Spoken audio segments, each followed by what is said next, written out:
En het jy al ooit gewonder,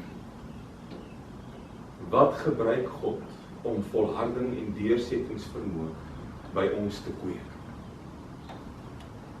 Ek vra weer die vraag, het jy al ooit gewonder, wat gebruik God om volharding en deursettingsvermoë by ons te kweek? Ek dink Paulus het ook die vraag gevra, daarom het hy die antwoord gehad. Swaar kry, kweek volharding. Daarom skryf hy in Romeine 5 vers 3, ons verheug ons ook in swaar kry, want swaar kry kweek volharding. En volharding egtheid van geloof, en egtheid van geloof hoop, en die hoop beskaam nie. Volharding leer jou nie van jouself nie. Volharding leer jou van God.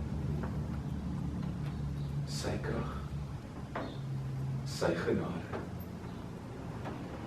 en sy sorg. Ongelukkig gaan baie mense daar uit en hulle doen alles in hulle vermoë om swaar kry te vermy.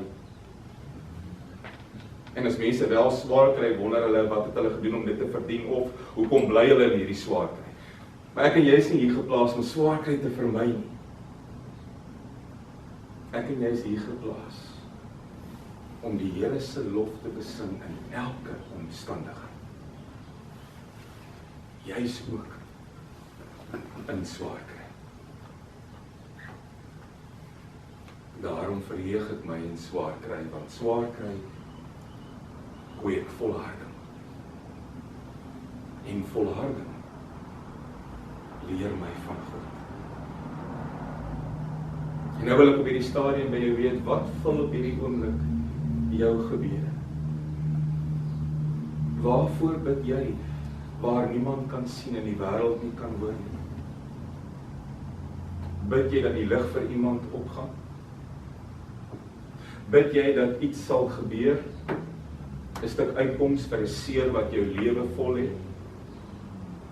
Bid jy omdat jy self in 'n worstelstryd is? Bid jy omdat die mure maar redelik omgegooi is in jou lewe? Maak nie saak wat jy bid nie. Bly jou oë toemaak. Maak nie saak hoe groot die gevaar is nie. Bly jou oë toemaak. Want volharding leer my nie van myself nie. Volharding leer my